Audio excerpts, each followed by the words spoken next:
সমস্ত বুদ্ধিজীবীরা বর্তমানে পৃথিবীর 232টা দেশের সমস্ত বুদ্ধিজীবী, সায়েন্টিস্ট, টেকনোলজিওয়ালারা মেহনত যদি করেন, মেহনত করতে করতে যদি কিয়ামত এসে যায়, কোন জোয়ান বন্ধু আর একটা আবু বকর সিদ্দিক পৃথিবীতে আর কেউ বানাইতে পারবে না।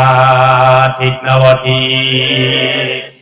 লন্ডন, অক্সফোর্ড ইউনিভার্সিটির মতো ইউনিভার্সিটি, আল আজহার বিশ্ববিদ্যালয়, অনুজন বন্ধুগণ, মদিনা ইউনিভার্সিটি, মক্কা শরীফে গিয়েছিলাম, উম্মুল কুরা ইউনিভার্সিটি, এরকম লক্ষ লক্ষ ইউনিভার্সিটিতে যদি একজন মানুষ নামাজ নিয়ে পিএইচডি করে, রোজা নিয়ে পিএইচডি করে, হজ নিয়ে পিএইচডি করে, আর একটা আবু বকর পৃথিবীতে আর কেউ বানাইতে পারবে না।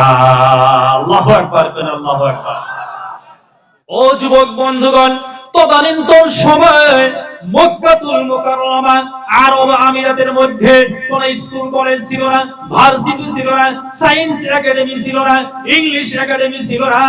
আবু বকর সিদ্দিক রাদিয়াল্লাহু তাআলা কোনদিন কোন জায়গায় পড়াশোনা করতে যায় নাই, কিন্তু কি পড়লো, কি শিখলো? আল্লাহ বললেন, পৃথিবীর ভিতরে 1,24,000 পয়গম্বরের পরে আবু বকর আমার কাছে শ্রেষ্ঠ। কি শিখছিল আবু বকর, কি পড়ছিল, কি জাদু এত গোটা পৃথিবীর ভিতরে ভালো মানুষ হিসেবে আল্লাহর কাছে পরিচিত। মারহাবা করেন। একটা কিতাব লিখছে পাকিস্তান থেকে আল্লামা জুলফিকার রহমাতুল্লাহ আলাইহি, কিতাবটির নাম হলো আমল সে জিন্দেগি বনতি হ্যায়। আমার নওজোয়ান বন্ধুগণ, ও মুরব্বি বাবাজিরা, ওই কিতাবের মধ্যে আসতেছে যেদিন কিয়ামত কায়েম হয়ে যাবে, মহান আল্লাহ রাব্বুল আলামিন বলেন, বিসমিল্লাহির রহমানির রহিম, ফাইদা বারিকাল বাসার ওয়া হাসাবাল কমার ওয়া জুমিআশ শামসু ওয়াল কমার, ইয়াকুলুল ইনসানু ইয়াওমাইযিন আইনাল মাফার, কাল্লা লা ওয়াজার ইলা রাব্বিকা ইয়াওমাইযিনিল মুস্তাকার। যেদিন কিয়ামত কায়েম হয়ে যাবে, মহান আল্লাহ রাব্বুল আলামিন সিংহাসনে বসে যাবেন। আল্লাহ কুদরতি সিংহাসনে বসে যাবেন। আল্লাহ আসন অলংকৃত করবেন। কিয়ামতের মাঠে যেদিন বিচার হবে, ডে অফ জাজমেন্ট, যেদিন জাজমেন্ট হবে, মহান আল্লাহ রাব্বুল আলামিন বসার আল্লাহর কুদরতি ডান দিকে অসংখ্য ফেরেশতা থাকবে, আল্লাহর কুদরতি বাম দিকে ফেরেশতা থাকবে, সম্মুখে 1,24,000 পয়গম্বর থাকবে, এরপরে গোটা পৃথিবীর মানুষ থাকবে। বিচার শুরু হবে। মহান আল্লাহ রাব্বুল আলামিন বলবেন, ও আমার আখেরি পয়গম্বর, আজকে কিয়ামতের মাঠে আমি আল্লাহ রাব্বুল আলামিন সর্বপ্রথম আপনার উম্মতের হিসাব নিব। কিয়ামতের মাঠে কোন নবীর উম্মতের হিসাব আগে হব? আপনারা ঘুমাইছেন? আচ্ছা, যে যে ঘুমাইছেন হাত তোলেন, কোন যে আমি ঘুমাইছি। এই দেখেন আল্লাহ কা অবস্থা, আসলে ঘুমাইছে মানুষ। ওই জন্য আমি কইছিলাম একটু লড়াচড়া করে বসবার নিয়ে, যে একটু লড়াচড়া করে বসেন, অল্প অল্প লড়াচড়া করেন। খালি যারা খোড়ার হাতে এলার্ম দিচ্ছেন তা করে লড়াচড়া করা লাগবে না, তারা আপনি ঘুম পারেন, আর বাকি মানুষটি লড়াচড়া। আমার নওজোয়ান বন্ধুগণ, কথা ছিল মহান আল্লাহ রাব্বুল আলামিন বলবেন, ও আমার হাবিব, আপনার উম্মতের হিসাব আমি আগে নিব। আমাদের প্রিয় রাসূল সাল্লাল্লাহু আলাইহি সাল্লাম সেদিন লক্ষ্য করে দেখবেন, জলিলুল কদর, জলিলুল কদর মানে বিশিষ্ট বিশিষ্ট নবী হবে 5 জন। পৃথিবীতে বিশিষ্ট নবী 5 জন। কথা বলেন কয়জন? তার ভিতরে মুসা আলাইহিস সালাতু ওয়াস সালাম, যার গায়ের রং ছিল কালো। আল্লাহু আকবার কইন। ও যুবক বন্ধুরা, মুসা আলাইহিস সালাতু ওয়াস সালামের কথা আমাদের নবী, বিশ্ব নবী, প্রিয় নবী মুহাম্মদুর রাসূলুল্লাহ সাল্লাল্লাহু আলাইহি সাল্লাম হাদিস শরীফে বলেন, ওই সময় আমি দেখব মুসা নবী আল্লাহর আরশে আজিমে খোটা দইরা নফসি নফসি কাঁদতেছে। মুসা আলাইহিস সালাম বলবে, আল্লাহ, আজকে আমি আমার মা বুঝি না, আমার আপন বোন বুঝি না, আল্লাহ আমার নফসরে বাঁচাও, আমার নফসরে বাঁচাও। নূহ নবী কাঁদবে। ও যুবক বন্ধুরা, আদম আলাইহিস সালাতু ওয়াস সালাম কাঁদিবে। বিশিষ্ট নবীগণ কান দিবেন। ওই সময় আল্লাহ হঠাৎ করে বলবেন, আখেরি জামানার নবী গো, আপনার উম্মত আপনি তৈয়ার করেন, আগে হিসাব নিব। আপনার একজন উম্মত আমার সামনে দেন। আল্লাহ নবীজিকে বলবেন, মারহাবা করেন, মারহাবা। নবীজি দেখবেন মুসা আলাইহিস সালামের এই অবস্থা, নূহ আলাইহিস সালামের এই অবস্থা, আরশে আজিমের খোঁটা ধরে নাফসি নাফসি বলতেছে, এই সময় আমি আমার কোন উম্মতকে দিব? আমার যুবক বন্ধুগণ, মুরব্বী বাবাজিরা, বিশ্ব নবী মুহাম্মদ রাসূলুল্লাহ সাল্লাল্লাহু আলাইহি সাল্লাম বড় চিন্তিত হয়ে যাবেন। নবীজি চিন্তায় থর করে কাঁপবেন। ও বন্ধুগণ, হঠাৎ করে জেহেনের মধ্যে আসবে, আজকে আল্লাহর সামনে যদি দিতে চাই, একমাত্র আমার আবু বকরকে দিব। আমার আবু বকরকে ছাড়া আমি আর কাকে দিব আল্লাহর সামনে? সর্বপ্রথম আমল সে জিন্দেগি বনতি হ্যায়, এই কিতাবের মধ্যে লিখেছেন। আমার নজন বন্ধুগণ, প্রিয় রাসূল সাল্লাল্লাহু আলাইহি সাল্লাম তখন আবু বকর সিদ্দিককে ডাকবেন। আল্লাহু আকবার করেন, আল্লাহু আকবার। এখন আপনারা মনে মনে ভাবতেছেন, হাসরের ময়দানে প্রিয় নবী আবু বকরকে কোথায় পাবেন, কেমনে ডাকবেন? একটা কিতাব দেখবেন, মরনে কে বাত কিয়া হোগা, এই কিতাবের মধ্যে লিখেছেন প্রিয় রাসূল সাল্লাল্লাহু আলাইহি সাল্লাম বলেন, কিয়ামতের মাঠে সর্বপ্রথম মাটির থেকে আমি নবী উঠব। নবী বলেন, আমি আগে উঠব। আমি ওইটা দেখবো একজন নবী উঠে নাই, 1,23,999 জন নবীর কেউ উঠে নাই। তখন আমি নবী আল্লাহ পাক পরওয়ারদিগার আলমের কাছে বলবো, রব্বুল আলামিন, আল্লাহ আমার আবু বকর কোথায়? সুবহানাল্লাহ, সুবহানাল্লাহ।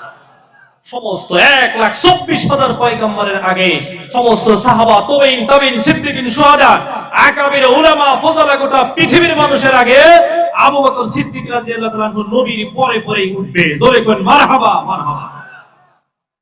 তখন থেকে বিশ্ব নবী আবু বকর সিদ্দিক পাশাপাশি থাকবে। ও যুবক বন্ধুগণ, মহান আল্লাহ রাব্বুল আলামিন বলবেন, আমার আখেরি পয়গম্বর আপনার উম্মত আমার সামনে হাজির করে দেন। নবী তখন বলবেন, আজকে আবু বকরকে ছাড়া আর কাউকে দেওয়া যাবে না। আবু বকর, জি লাব্বাইক ইয়া রাসূলুল্লাহ। ও আবু বকর, তুমি আল্লাহর সামনে যাইতে হবে। আবু বকর সিদ্দিক রাদিয়াল্লাহু তাআলা আনহু একটা অনুরোধ করবেন হাসরের ময়দানে, ইয়া রাসূলুল্লাহ, ইয়া হাবিবাল্লাহ, আমি যাইতে পারবো না, কারণ আমি 37 বছর বয়সে ইসলাম গ্রহণ করেছিলাম। কত বছর বয়সে? 37 বছর বয়সে ইসলাম গ্রহণ করেছিলাম। ইয়া রাসূলুল্লাহ, ইয়া হাবিবাল্লাহ, তখন আমার নাম ছিল আবু কুহাফা। আমি দেব দেবীর কাছে গিয়েছিলাম, অনেক আমার জীবনে শিরকি হয়েছে। আমি যাব না। যাওয়ার পরে আল্লাহ যদি আমারে বলেন, আবু বকর রে, তুমি কেন মূর্তি পূজা করেছিলা? আমি যাব না ইয়া রাসূলুল্লাহ, আমি যাব না, আমি যাইতে পারবো না। আমার কাছে কোনো আমল নেই, আমার দিলের ভিতরে ভয়। নবী বলেন, আবু বকর, তোমাকেই যাইতে হবে। আল্লাহু আকবার করেন। তুমি না গেলে আমার কোন উম্মতকে দিব? ও আবু বকর, তুমি যাইতে হবে। আবু বকর সিদ্দিক রাদিয়াল্লাহু তাআলা আনহু বলবেন, ইয়া রাসূলুল্লাহ, ইয়া হাবিবাল্লাহ, আমার দিলে ভয় লাগতেছে। নবীজি বলেন, আবু বকর, 37 বছর বয়সে যেমনে তুমি কলিমা পড়েছিলে, লা ইলাহা ইল্লাল্লাহ মুহাম্মাদুর রাসূলুল্লাহ। আমরা সকলে জোরে একবার পড়ি, লা ইলাহা ইল্লাল্লাহ মুহাম্মাদুর রাসূলুল্লাহ সাল্লাল্লাহু আলাইহি ওয়াসাল্লাম। যেদিন তুমি কলিমা পড়লা, ও আবু বকর, মহান আল্লাহ রাব্বুল আলামিন তোমার 37 বছরের জিন্দেগীর সমস্ত গুনাহগুলি মহান আল্লাহ নেকি বানাইয়া দিছে। আপনার বয়স 80, আপনার 90, আপনার 100, আপনার 150, 200, 250, 300, 500, 560, 800, 880, 1000 বছর যদি আপনার হায়াত হয়, কথা বলেন, কথা বলেন, এদিকে চান। আপনার বয়স যদি 1000 বছর হয়, 1000 বছর যদি আপনি গুনাহ করেন, আর যেদিন আপনি তওবা করবেন, মহান আল্লাহ রাব্বুল আলামিন বলেন, তওবা করার সাথে সাথে আমি কি পুরস্কার দেই? তোমার 1000 বছরের গুনাহ মাফ হবে না। তোমার 80 বছর জিন্দেগির গুনাহ মাফ হয় না, তওবা করলে গুনাহ মাফ হয় না। আপনারা মনে মনে ভাববেন আজকে নতুন কথা শুনি। না না না, এটা নতুন কথা নয়। যেই মানুষই তওবা করে গুনাহ মাফ হয় না, তাহলে তওবা করলে কি হয়? আপনি 90 বছর বয়সে তওবা করলেন, 100 বছর বয়সে তওবা করলেন, 70 বছর চুরি করার পরে ভালো মন নিয়ে তওবা করলেন, আপনার 70 বছর জিন্দেগির গুনাহ মাফ হবে না। কি হবে তাহলে? মহান আল্লাহ আয়াতে জানায়া দেন, ও হাবিবি রে, গোটা পৃথিবীবাসীকে তুমি জানায়া দাও, মান তাবা ওয়া আমানা ওয়া আমিলা আমালান সালিহান, যে গুনার পরে তওবা করে, ঈমান আনে, নেক আমল করে, আমি আল্লাহ রাব্বুল আলামিন তার অতীতের সমস্ত গুনাহগুলি নেকি বানাইয়া দেই। গুনাহ করলে ও নওজোয়ান বন্ধুগণ, তারপরে তওবা করলে গুনাহ মাফ হয় না।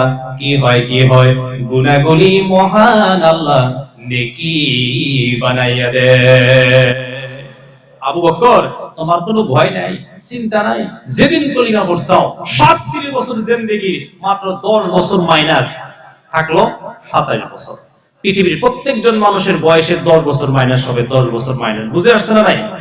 প্রথম 10 বছর মাপ, বাকি আমার নওজোয়ান বন্ধুগণ, আবু বকর সিদ্দিক রাদিয়াল্লাহু তাআলা আনহুকে বিশ্বনবী বললেন, তোমার জিন্দেগির 10 বছর মাফ হবে, আর বাকি 27 বছরের গুনাহগুলি মহান আল্লাহ রাব্বুল আলামিন নেকি বানায়া দিয়েছে। কোনো ভয় নাই, কোনো ভয় নাই। যাও যাও, তুমি আল্লাহর সামনে হাজির হয়ে যাও।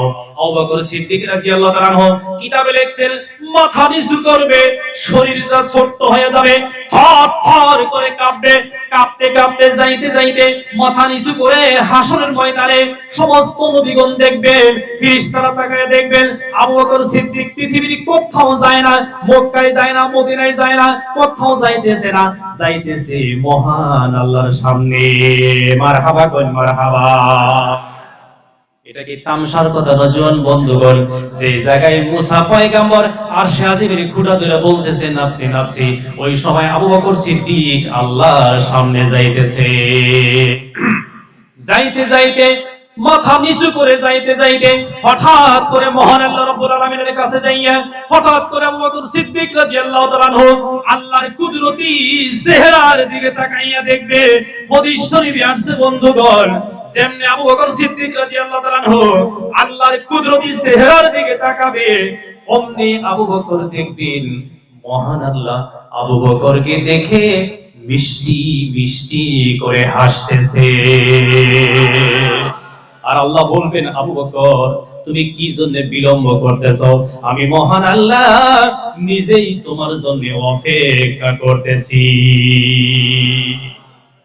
ও যুবক বন্ধুগণ, গোটা পৃথিবীর মানুষ যদি এক পাল্লায় রেখে দেওয়া হয়, আবু বকর সিদ্দিক রাদিয়াল্লাহু তাআলা আনহুকে যদি অপর পাল্লায় রেখে দেওয়া হয়, গোটা পৃথিবীর সৃষ্টির থেকে নিয়ে 1,24,000 পয়গম্বরের পরে 7 তবক আসমান জমিন তিবাকা, সাবা সামাওয়াতিন তিবাকা, মা তারা ফি খালকির রহমানি মিন তাফাউল, ফারজিউল বাসারা হাল তারা মিন ফুতুর।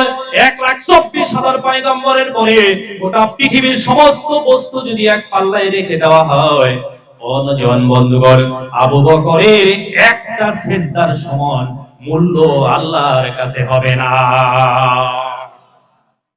কি শিখছিল আবু বকর? কোথায় পড়লো? কার কাছে কি শিখলো? এত মহান, এত প্রিয়, আল্লাহর কাছে এত ভালোবাসার হইল, আল্লাহর কাছে এত স্নেহর হইল, একটাই কারণ নওজোয়ান বন্ধুগণ, আবু বকর সিদ্দিক রাদিয়াল্লাহু তাআলা আনহু বিশ্ব নবীকে জীবনের মডেল বানাইছিলেন, বিশ্ব নবীকে আদর্শ বানাইছিলেন। বলুন মারহাবা। সাহাবারা জিজ্ঞাসা করতেন, ইয়া রাসূলুল্লাহ, আপনি বলছেন আমি নবীর পরে যদি আরো কেউ নবী হইতো, ওমর হয়ে যাইতো। কে হয়ে যাইতো নবী? একটু কথা কন, রাত বেশি হইছে। আমার পরে যদি কেউ নবী হইতো তাহলে কে হইতো? হযরত ওমর। সাহাবারা জিজ্ঞেস করলেন, ইয়া রাসূলুল্লাহ, ইয়া হাবিবাল্লাহ, আপনার কথা হইল আপনার পরে যদি কেউ নবী হইতো ওমর হয়ে যাইতো, আপনি তো আবু বকরের কথা কিছু বললেন না। নবী বললেন, ও আমার সাহাবারা গো, আমি আবু বকরের কথা এই জন্যই বললাম না, আবু বকরের দিকে ভালো করে তাকায়া দেখো, আমি রাসূলকে পরিপূর্ণ ওর মধ্যে দেখা যায়। আমার যুবক বন্ধুগণ, আবু বকর সিদ্দিক রাদিয়াল্লাহু তাআলা আনহু কোথায় পড়াশোনা করলো? স্কুল কলেজ কোন জায়গায় পড়ে নাই। প্রিয় রাসূল সাল্লাল্লাহু আলাইহি সাল্লামকে পরিপূর্ণ অনুসরণ করেছেন, অনুকরণ করেছেন, ওই জন্য আল্লাহর কাছে প্রিয় হয়ে গেছে। ও যুবক বন্ধুরা, আল্লাহর আকাশের নিচে জমিনের উপরে এখন তো কোনো নবী আর আসবে না, কোনো সাহাবাও পৃথিবীতে নাই।